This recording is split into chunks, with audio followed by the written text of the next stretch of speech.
everybody. Hi everybody. I'm going to just talk for a few minutes and give people a chance to join in. Let me just cue up this over here. Hi everybody, let me know that you're in. This is Blair Stalker of Wisecraft Handmade, and I am a modern quilt maker inspired by upcycled and vintage textiles, and thank you for joining me. Thank you for being here. We're going to do the first coaster of our Sashiko stitching project. So I'm going to keep talking for a couple minutes and give everybody a chance to join in. Chime in, say hello. Hello, Daphne. Oh, from Queensland. That's pretty cool. I'm glad you guys are here. I'm glad everybody's so excited about this project because I am super excited about it. Hi, everybody. And so I want to hopefully stitch the entire first coaster tonight, which is this guy right here. And to give you a little background while everybody's joining in,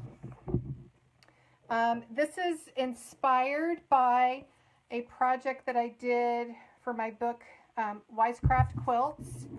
I did a Boro quilt project, this one here.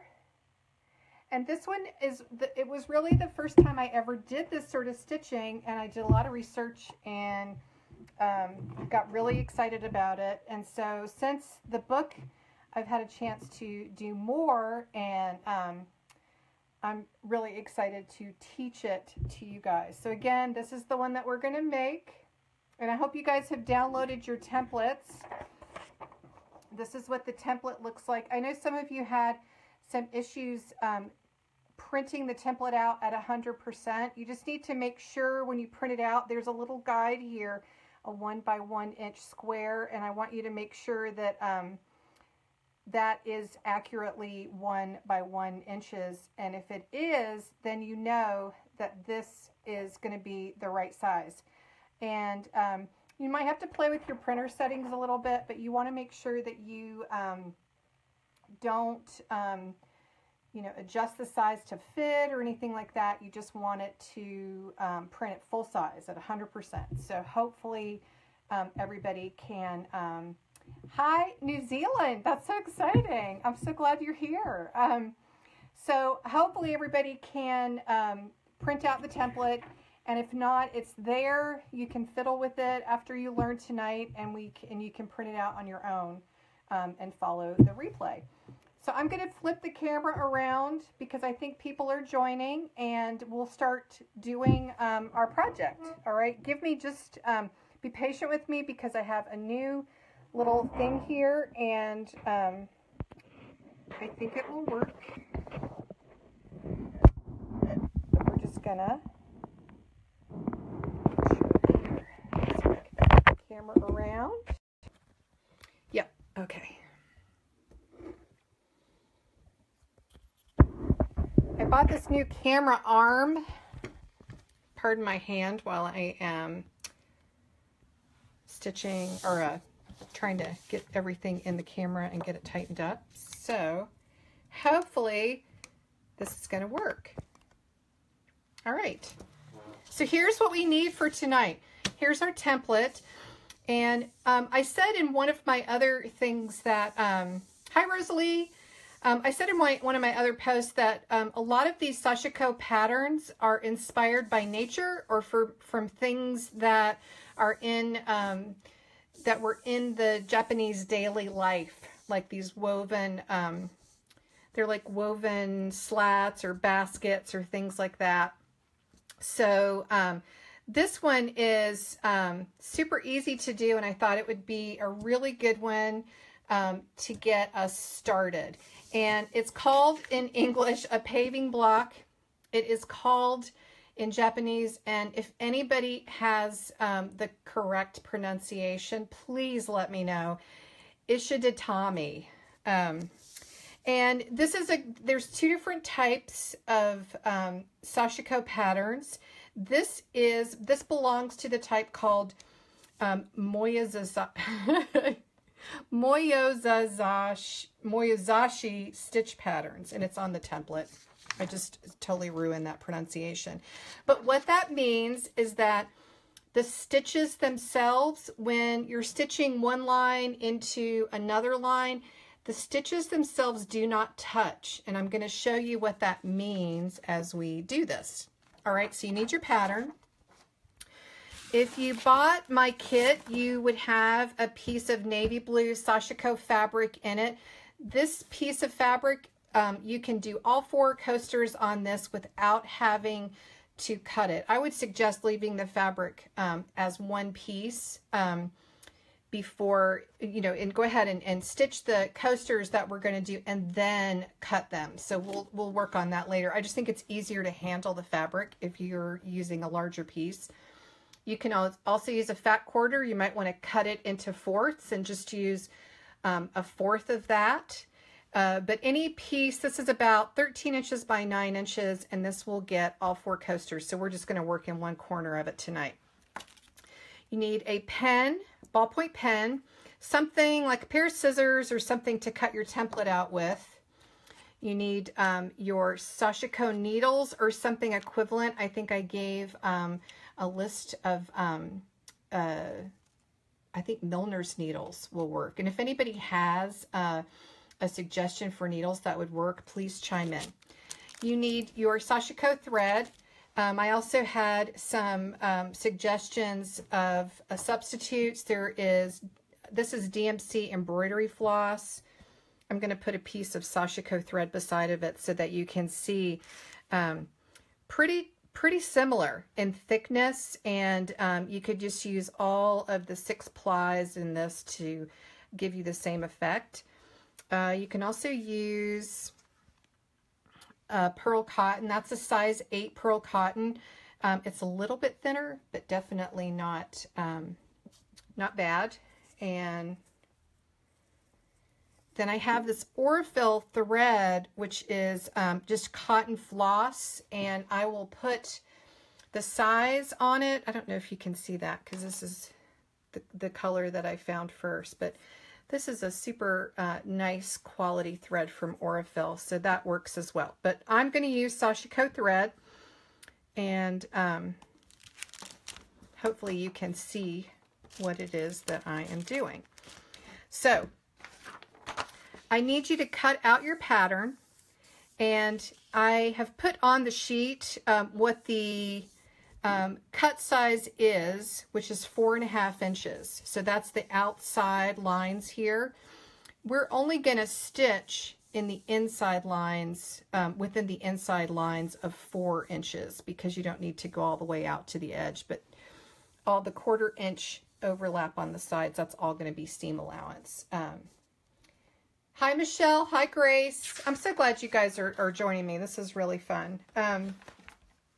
So anyway, you're going to need to cut that out, and I just cut mine out with a quilting ruler, and I just have a little, you can use a pair of scissors, but when you're cutting it out, you really only need to cut out at the 4-inch square.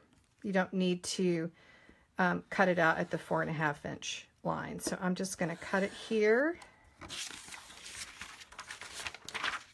Be sure and save your instructions. And then I'm going to cut this side. And there you have it. That's what you need. And then your fabric, what I'm going to ask you to do for your piece of fabric is just to fold it into fourths. So I'm going to fold it in half one way, and then I'm going to fold it in half the opposite way, and just sort of finger press it in place. And you're probably going to need to redo that before we transfer each pattern, but that's going to give you sort of an area to work in for each coaster.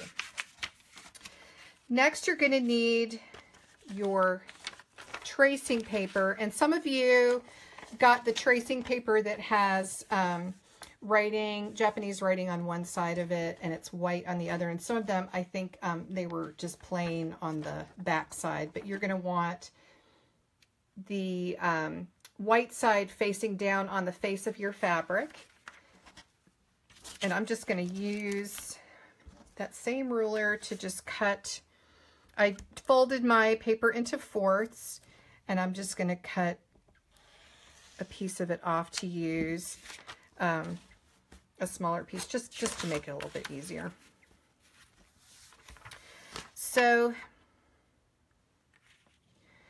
you're going to put your template here, you're going to sort of center it at the top and bottom within the square, and of course you're going to center it from side to side.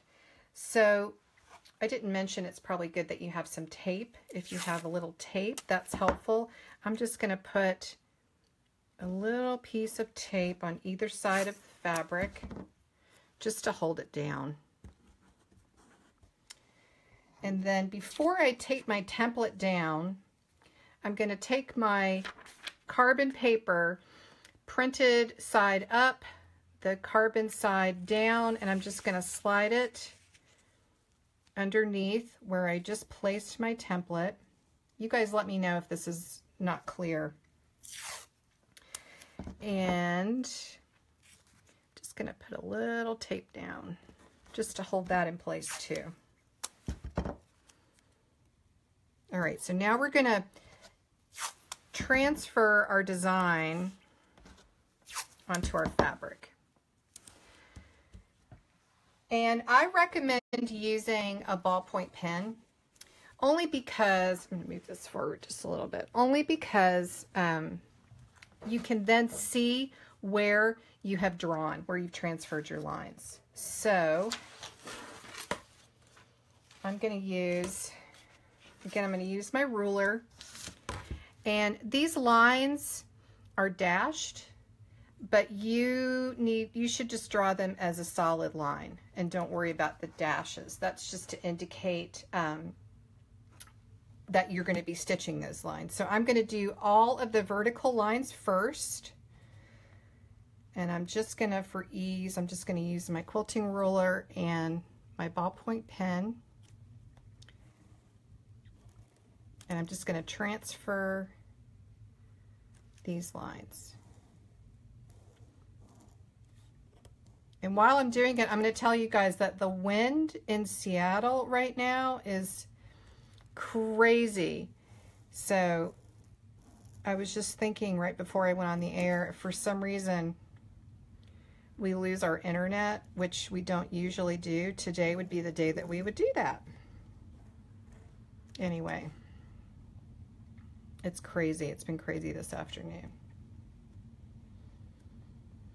Oh, Rosalie with the transfer paper. So this transfer paper underneath the template, I slid it underneath the paper template. So I've got the paper template right side facing out. I have the tracing paper with the carbon side down. So you're going to probably see some green Japanese printing on your transfer paper. That's going to be facing up. You're going to have the carbon side facing down on your fabric. And I just added just a few little pieces of tape just so I could just kind of hold it in place while I traced it. So let me know. So on the tracing paper, mine has this green printing on there. That's the wrong side. So you want the opposite side down. And if you can't tell, if yours doesn't have any of that printing, what you can do is just sort of, they're both tracing paper, Rosalie. I think they're both the same. I think you can kind of scratch it and see how you can see on one side of my carbon paper that the white's coming up, that is the side you want facing down on the fabric. And let me know if that answered your question, hopefully. So I'm just going to keep tracing the lines. And you guys might get to meet my cat, Gracie, because it's almost time for dinner, so she's pretty hungry. She doesn't care anything about Sashiko stitching, I can tell you that much. You can probably hear her in the background. All right, so I've gotten all of the vertical lines drawn. Now I'm just going to do the same thing in the opposite direction and draw the horizontal lines. Oops, I didn't mean to do that. So you don't want to cross over those. Sorry, that was my mistake.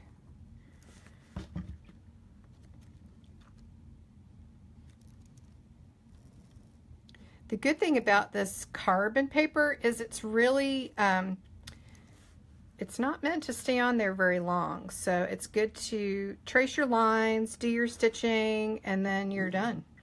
And then it just sort of brushes off. And Miss Gracie is trying to let me know it's dinner time.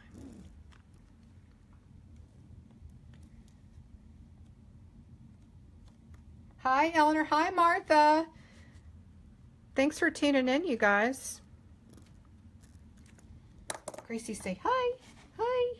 Say hello. That's the kitty.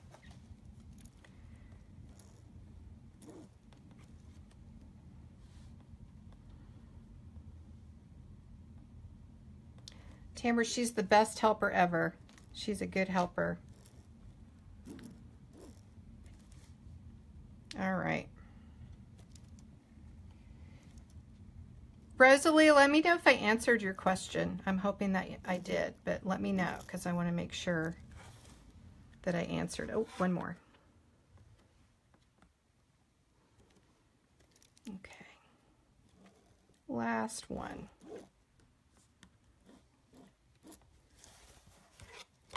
So you can see I accidentally drew this horizontal line over these vertical lines, and it doesn't belong there, so I just put a little X there so that I'll remember not to do that. So if I did it right and I pull my paper up, my design should have transferred. It looks like it did. I don't know if you guys can see it, so I'm just gonna raise it up a little bit so that you can see. So that's what it looks like. And this carbon just sort of brushes off really as you're doing it. But it just brushes off. It's not going to be a problem for it to wash off. So let's get ready to stitch. I'm going to move all of this a little bit closer. There we go.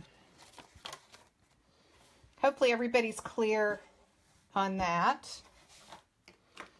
Oh, and I forgot to mention, you're going to need your snips or a pair of scissors. So let's talk about the Sashiko thread. If you have your Sashiko thread, if you haven't already, take it out of the package.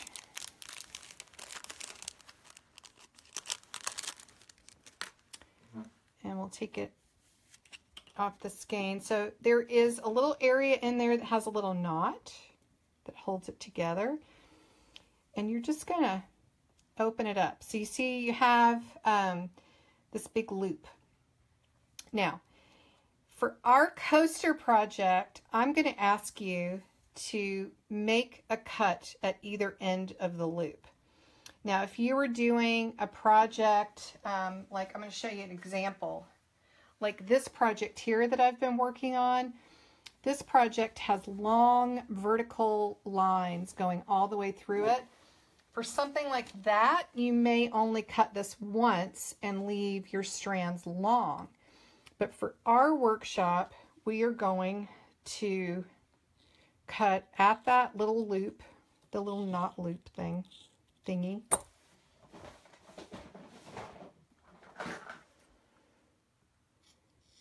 So there,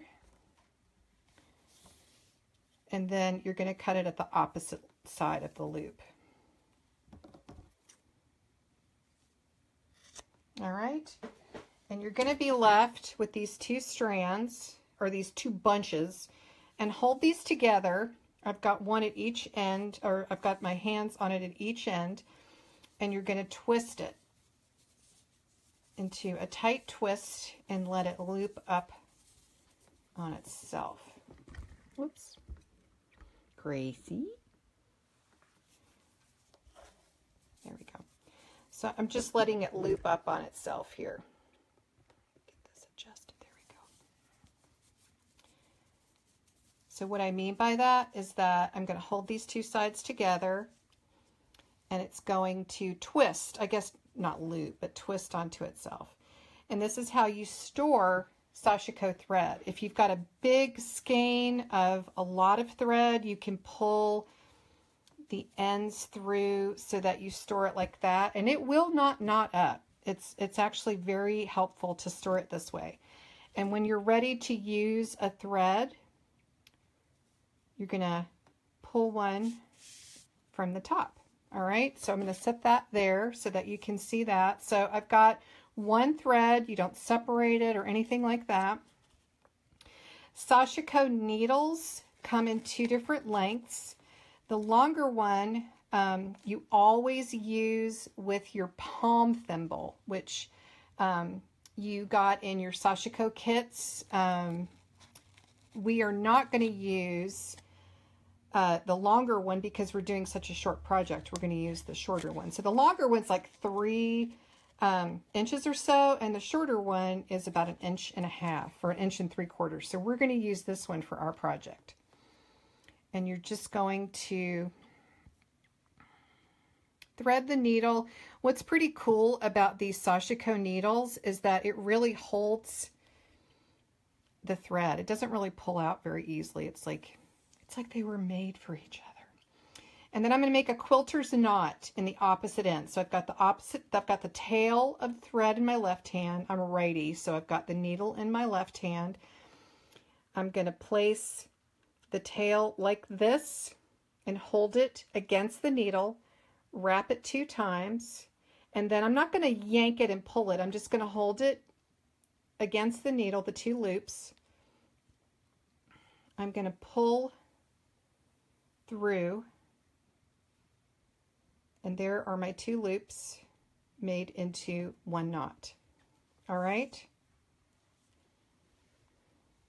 so now we're ready to stitch. So in Sashiko, what we're going to do for this pattern is we're going to stitch all of the vertical lines first. That is, there's normally like a pattern of stitching that you do for Sashiko, and for this particular pattern we're going to stitch the vertical lines first and then all of the horizontal lines. Oh, Janet wanted to know, yes, Janet, the kits are sold out. I am in the process of making more, so I will let you all know as soon as those are available. But yes, they did sell out. And Martha said that way of storing her Sashiko thread was much easier than what she did with her first skein. I know, me too. Live and learn, live and learn. So we're going to start by stitching. We're going to start at the bottom. So I'm just going to follow these lines. So what I'm going to do is come up from the back and in a traditional embroidery or crewel type of running stitch, you're going to kind of weave the needle through the fabric. In Sashiko, what's really cool is that you're actually going to bring the fabric to the needle. And I'm going to show you what I mean by that. And I'm also going to tell you that my rule of thumb, and I read this somewhere and I don't remember where, but that typically a Sashiko stitch is the size of a grain of rice. And the space in between each stitch is the size of half a grain of rice, or half of that stitch. That's just a rough idea. This is not perfection. This is handwork. And remember, these were done on clothing to create like functional repairs to clothing. So the stitches small enough to not pull or yank out, but large enough, you know, to like a grain of rice, I guess. Depends on what kind of rice we're talking about. But anyway, so I'm going to show you how to do this. I've got the thread up at the end of that line. I'm going to go in. I'm going to try to get this close. So I'm going in, and now I'm coming out to make my next stitch.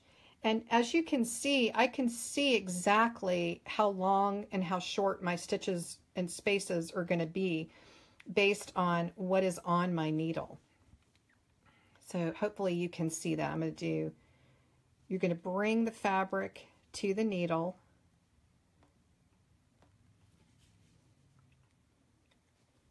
Just like this.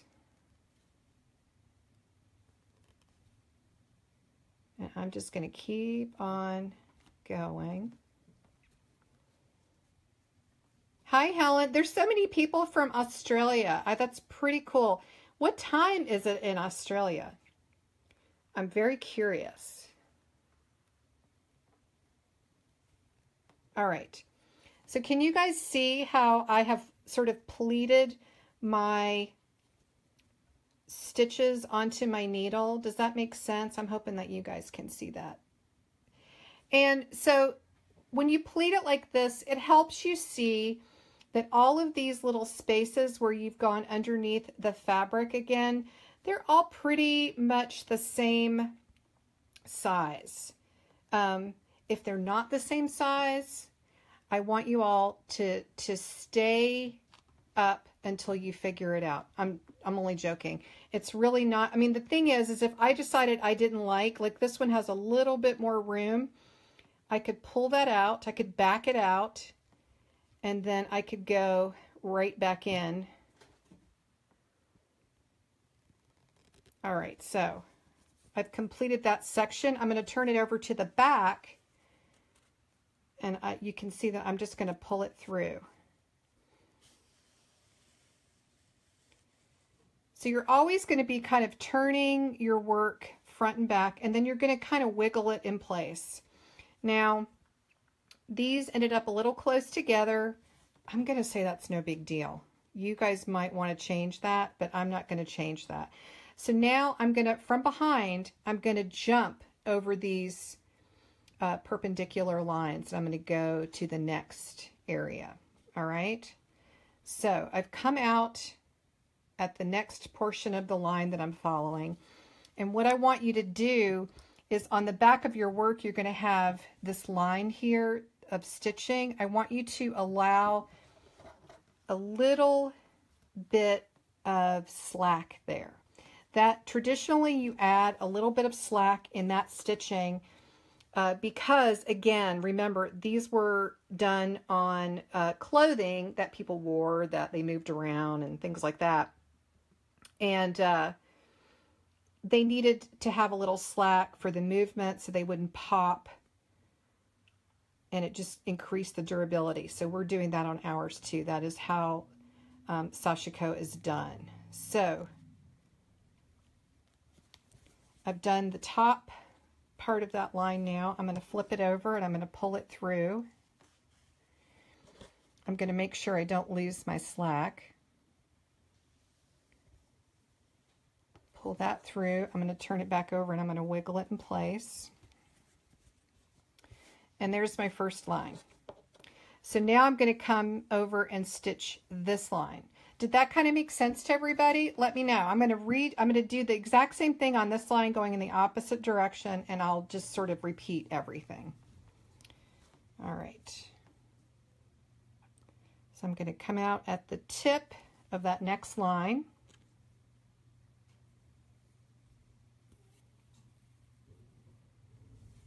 And again, these stitches are not perfect, and you could absolutely, you know, keep working with them, make them perfect. It's just up to you what kind of project you want, how much it bothers you. doesn't matter.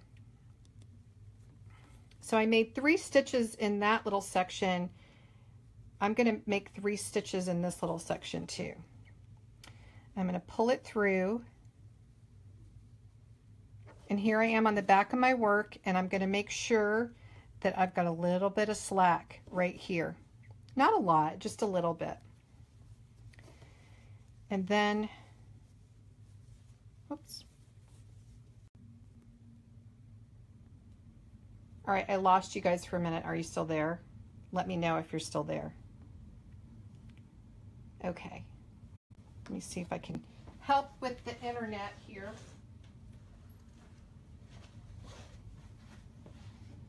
Okay. So now I'm coming out on this side, and I'm going to keep on going. I'm going to pull it through. I'm going to allow a little bit of slack. And stitch this line. I'm going to do it a little bit faster now to show you kind of how I normally do it. I'm not super fast, but I've managed to get a little bit of speed.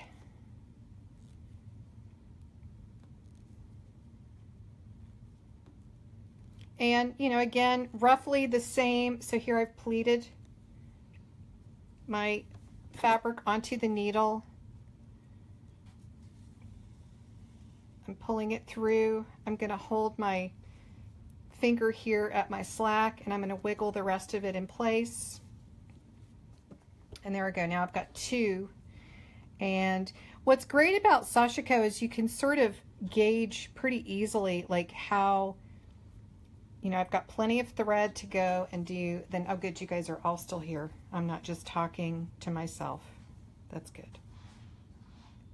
So I'm going to go ahead and do this one, and I'm going to pick up the speed a little bit.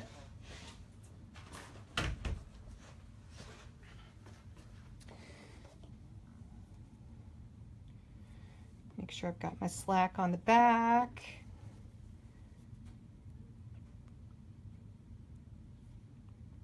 I had to close the door because every night Gracie goes down to greet Peter, my husband, when he comes home from he rides his bike home from work, and she runs down to say hello, and she's pretty talkative. When she gets there, she asks him about his day. Oh, Helen got out the rice grains to check. Don't check mine. I don't know if mine are going to quite measure up.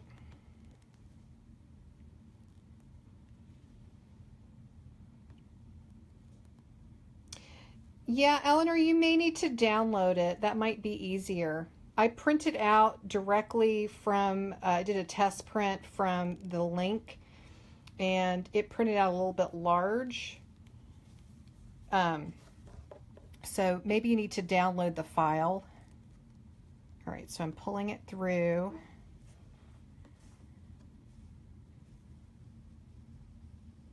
Hold my slack there and just kind of wiggle it in place.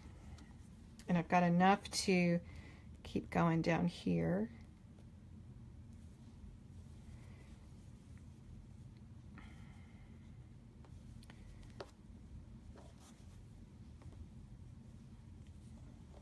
Okay.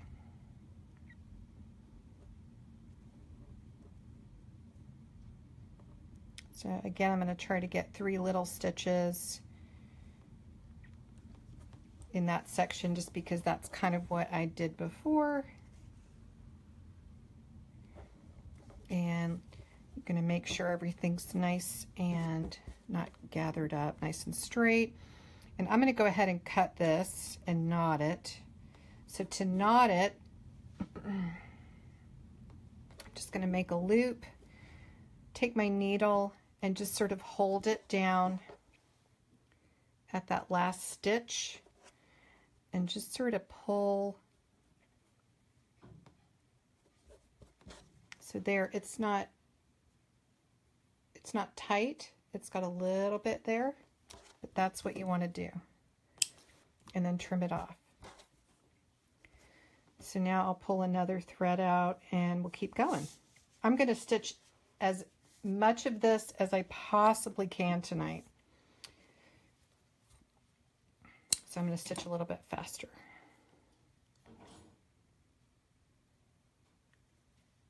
Oops.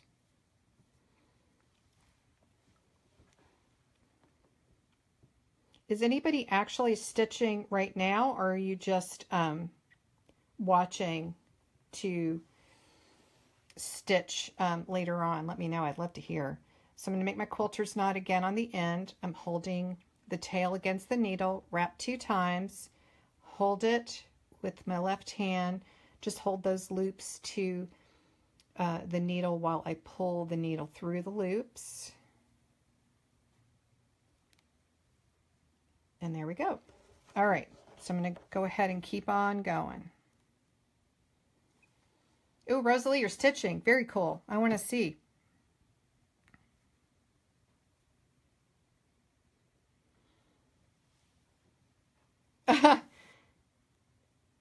Yeah, it's kind of hard to chat and stitch at the same time.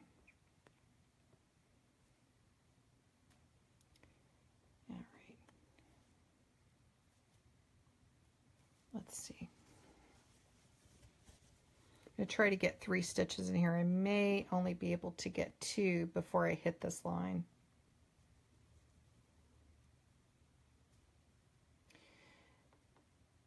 That knot is so satisfying, Trixie. It's so satisfying. I love making that knot.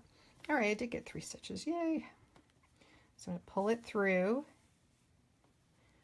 wiggle out the tension, and now I'm going to skip over. Doesn't matter if you guys are late. Please don't worry if you're late. You can always join. So I've got a little slack right there.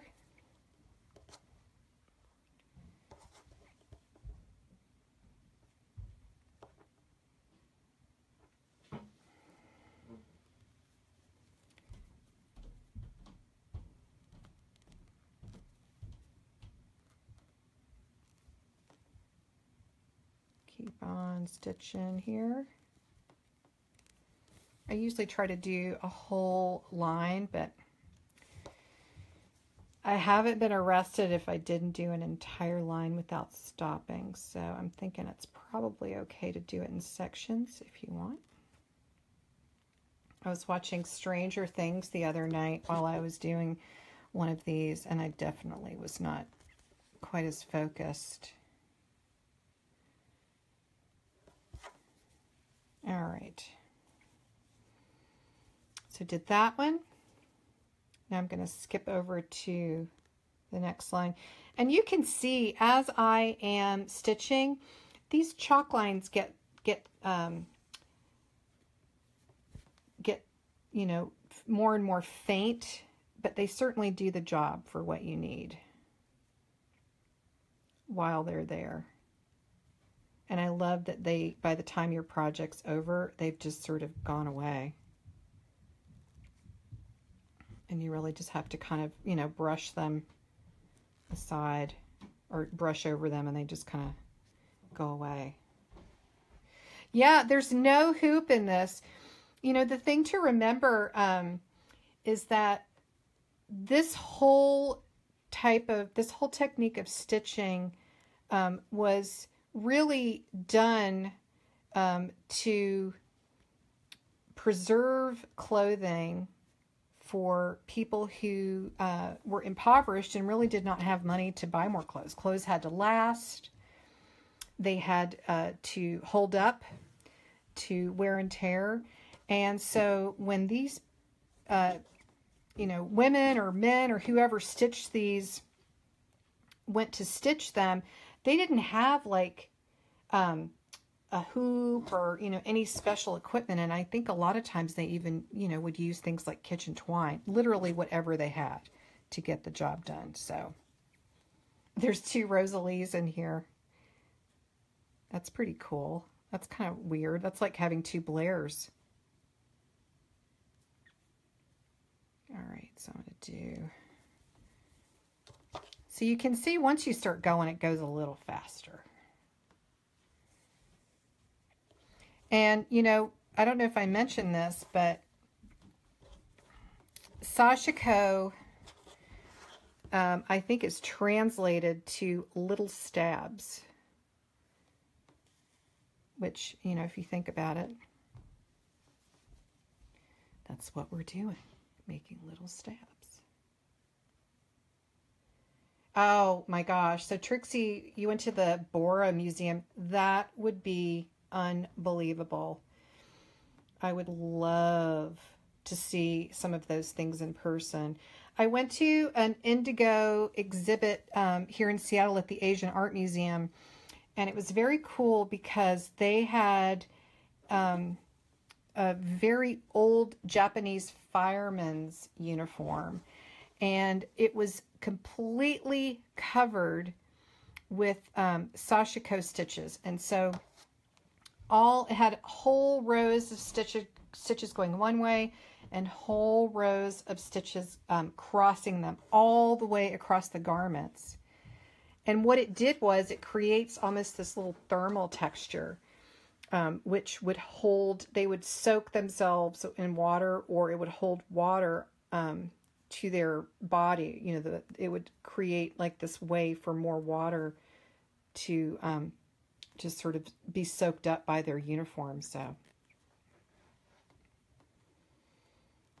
I'm so glad that you guys are into this, because, I mean, you know, I don't understand it, but my teenage son and my husband are not into this. I don't know why, but if my daughter were here, she would probably be into it, but she is at college, but she's coming home on Saturday.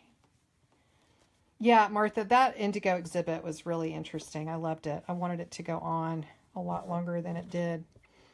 It was really beautiful. All right, so I'm just letting you guys see the back again. Wiggling out the tension. So I've got one more line going in this direction, and I think I can get it with the thread that I have. Let's see.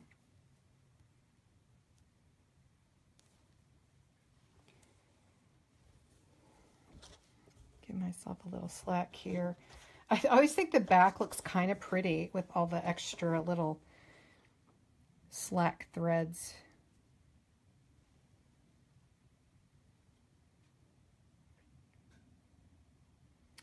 There is, so Jenna, there's not a reason other than it's just, I think that probably when they did clothing, they probably did all of the stitches going in one direction and then switched going in the opposite direction just for structural integrity. I have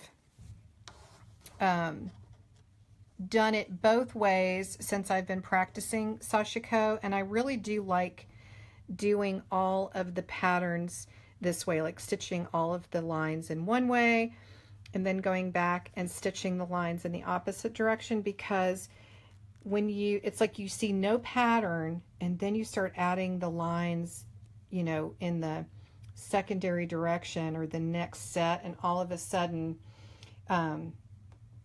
it's just really, you see the pattern just sort of come to life. It's just really cool.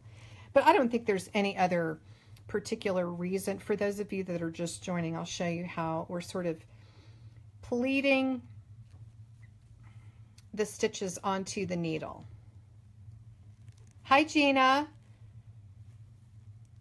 Let's see. So I'm going to pull this through. And make sure we got a little bit of slack, and then I'm going to knot it off.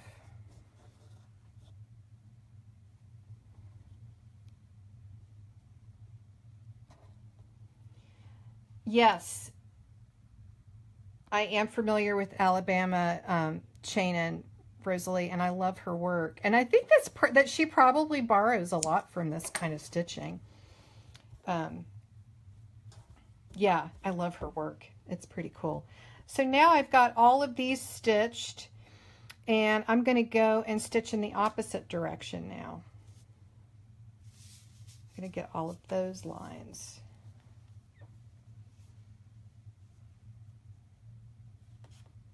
All right. I am just assuming here that this is all clear to everybody, but if for some reason it's not, please let me know and I will help you. I'll try to go back over whatever's not clear, because that's the whole point of us doing this together, right? All right, so now you're obsessed. Rosalie, I'm obsessed too. I love this stuff. I absolutely love. Okay, let's see. I'm going to start on this side.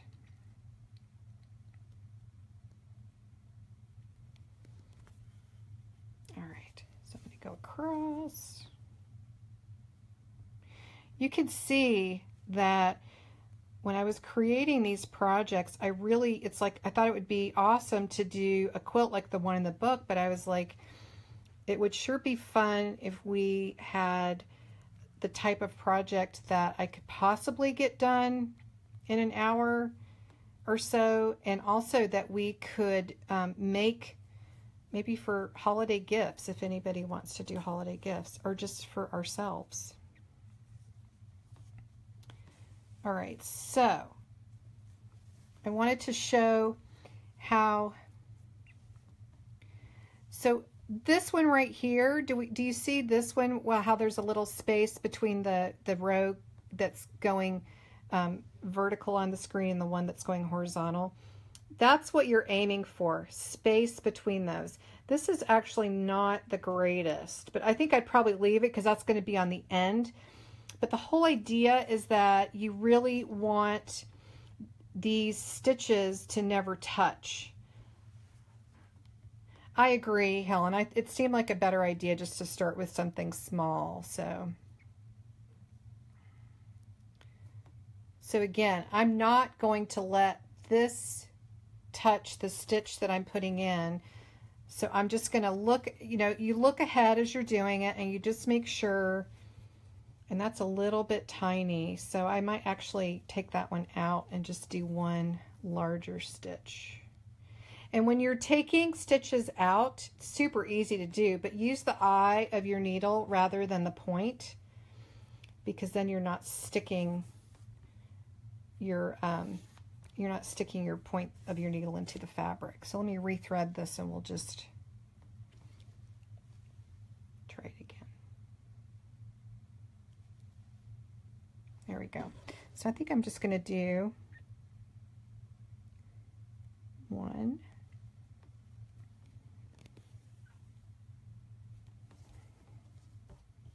And somebody also asked about the slack. How much slack should you leave? Like how much of a space, I assume is what you're saying.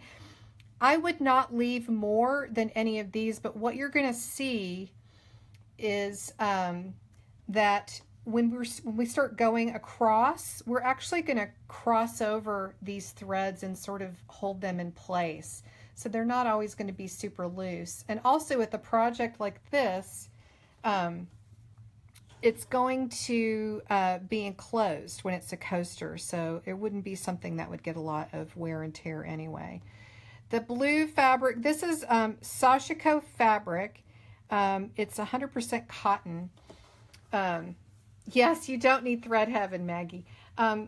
Rosalie, this is 100% cotton, and you can use, I mentioned some other things that you can use. You can absolutely use quilting cotton. What makes Sashiko fabric really cool is that it's a looser weave, and so what happens is you can sort of direct your needle where you want it to go.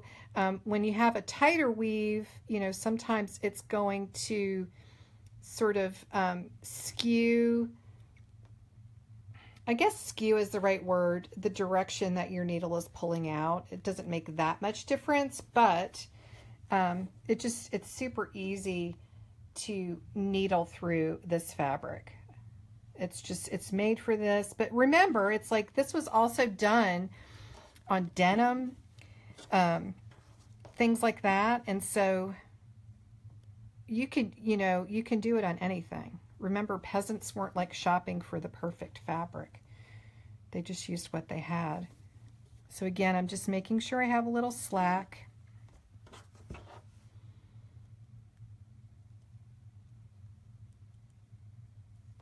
I will, the thread is not hard to find. It gets easier and easier to find. Somebody asked that just a few minutes ago and I forgot to answer. It gets easier and easier to find because this is really popular right now.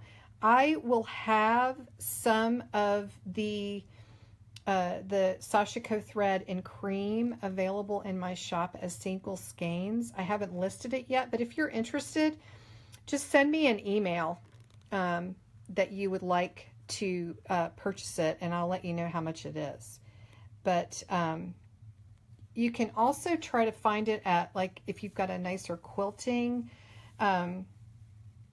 store near you. I know here in Seattle, Dry Goods Design over in Pioneer Square carries it. People are starting to carry it more and more. But yeah, just send me an email if you can't find it. Okay. Let's see how we're doing on time. Oh, we're doing pretty good on time.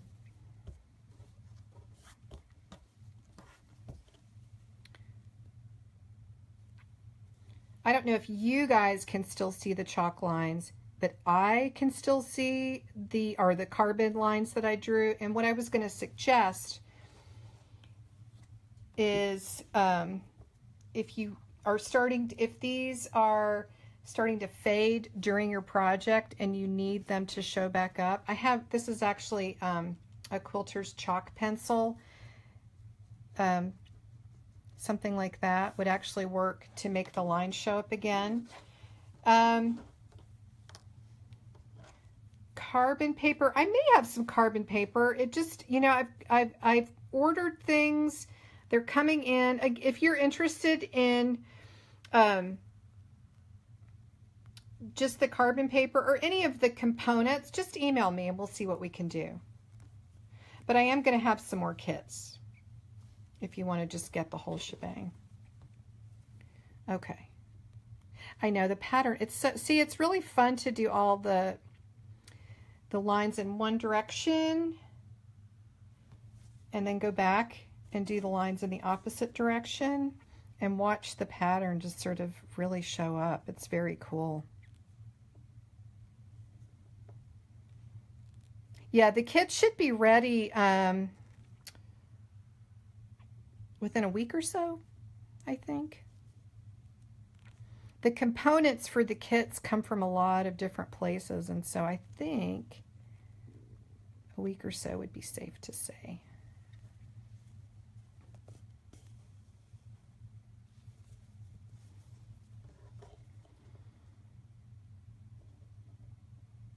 So again, as I'm getting closer to this perpendicular edge, I'm just going to make sure I leave space between those stitches. And you don't want to leave you don't want to leave a huge amount of space, and you don't want to leave a tiny space. Just enough. Just the same amount, but you don't want them to touch. Now we're going to do some others that actually will have stitches that touch. Rosalie, just email me. I'm happy to talk to you about it. I had thought about it, but if it's something that if wholesale is something you think would be interesting to people, to your customers, let me know. I'm happy to do it. Let's see that. I might have just botched that up. I love the bag. So you guys, Lucy just mentioned the bag that comes with the kits. These Bagoo bags, and I'll show it to you really quickly. These project bags, I love these bags because I can just leave it open like this. It's got everything in there. And I will say that in a pinch, I actually put my extra needles inside of the little zipper there because I don't want to lose them. And they're super sticky. They have a very pointy end. But I love Bagoo bags.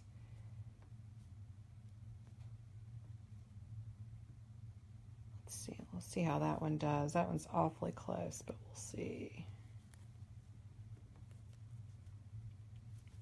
Okay.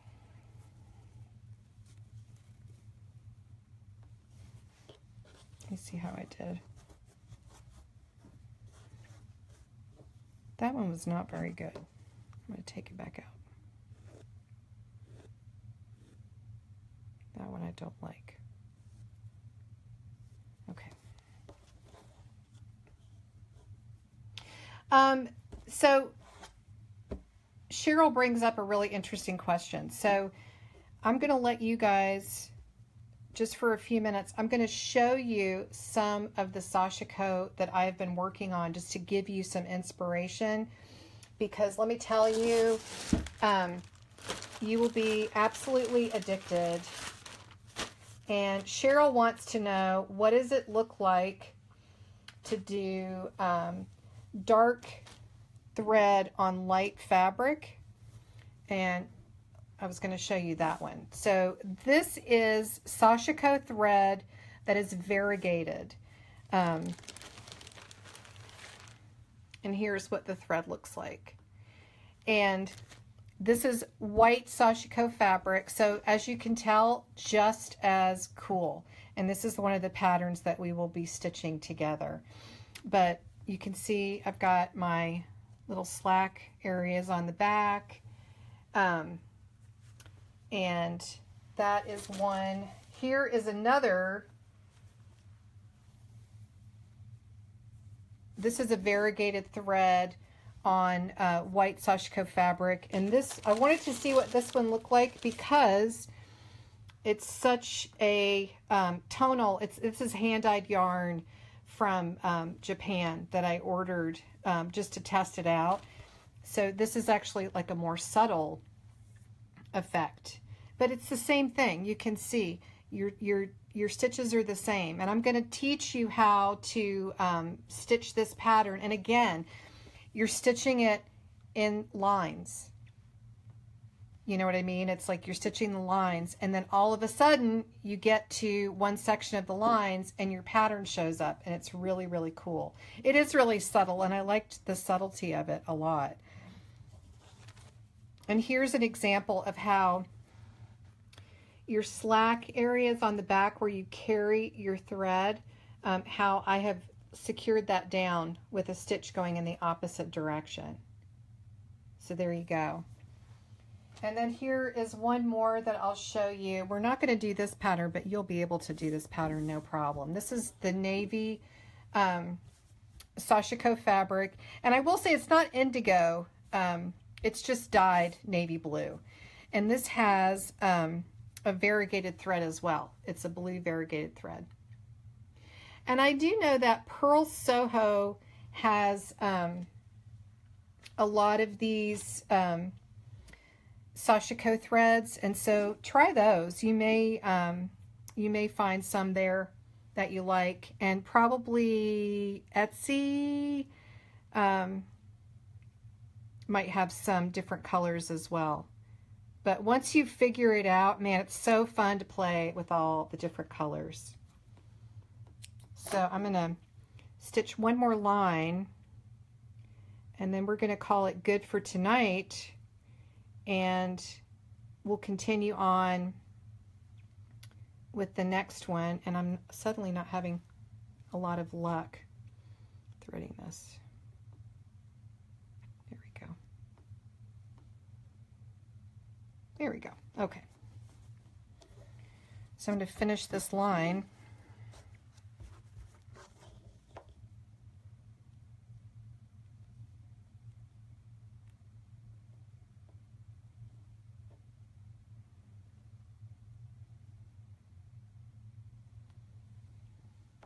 Yes, Tamra said she saw thread on Etsy. You can absolutely do a search on Etsy and find some of the Sashiko thread for sure. Oops.